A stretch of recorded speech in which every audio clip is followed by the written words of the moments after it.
Donc là, c'est le bilan du 6 mars 2023. Donc là, 15h30, on a cette bougie verte. On aurait pu acheter ici, ça se tentait, en disant que là, vu le contexte, c'est la troisième journée de hausse, on aurait pu acheter là pour aller chercher la zone HHP-1. Donc là, pareil, du coup, on aurait pu continuer à acheter là. J'aurais pu continuer à acheter ici, bougie verte, bougie verte. Là, on essaye de baisser, mais on retrace. Donc, ça montre qu'il y a des acheteurs. Ici, le DXY est en train de baisser, donc ça peut confirmer la hausse. Bon, là, si on n'a pas acheté là, de toute façon, voilà. On rajoute ici. La target est toujours ce niveau-là. HP-1, le haut de la semaine d'avant. Donc voilà, là, on arrive à la target. Là, on est à la target. Donc là, on peut sortir la totalité, sortir la moitié. J'ai acheté ici, j'ai acheté ici. Donc ici, j'ai sorti la moitié. Je me suis dit peut-être qu'il peut y avoir un breakout. On va peut-être garder la moitié. Là, j'ai cette bougie-là qui est retracée. Je suis sur une résistance. Là, je vends. C'est un retracement de plus de 30% sur une résistance. On vend. Là, bon, là, on rentre dans une phase de manipulation de marché. Donc là, on va se poser la question, est-ce que ça monte ou est-ce que ça baisse?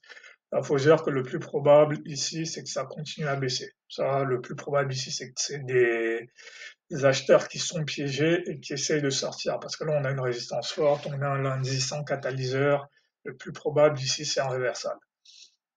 Voilà, là, on a le deuxième signal de réversal. Donc là, on peut vendre encore là.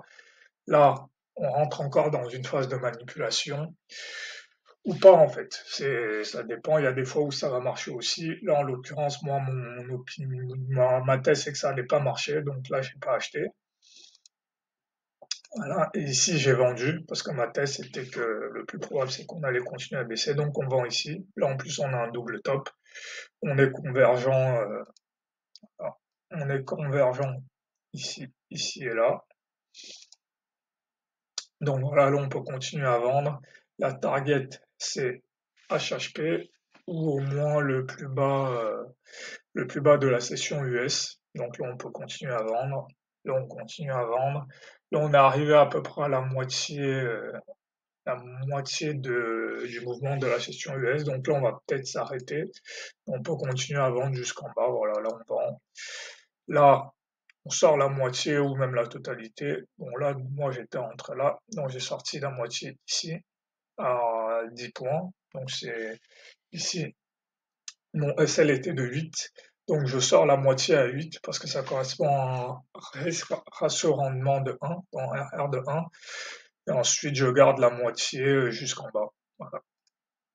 Et là voilà, et là c'est terminé. Là maintenant il est 20h15. Peu probable qu'on ait un break, peu probable qu'on ait une hausse. Et de toute façon, vu que j'ai fait mes points ici, il n'y a pas de raison que là, je continue à trader. Donc voilà, la journée terminée. Et donc voilà, là, on voit qu'on continue. Voilà, on a un rendu en bas. Il se passe pas grand-chose. Donc voilà, et donc, la journée avait été bien prévue. Voilà, mon hypothèse principale, c'était une hausse et puis un réversal. C'est quelque chose qui arrive. Bon, pas souvent, mais ça a une probabilité plutôt élevée les lundis où il n'y a pas de news d'avoir ce genre de mouvement. Donc voilà, je l'ai tradé comme prévu. Voilà.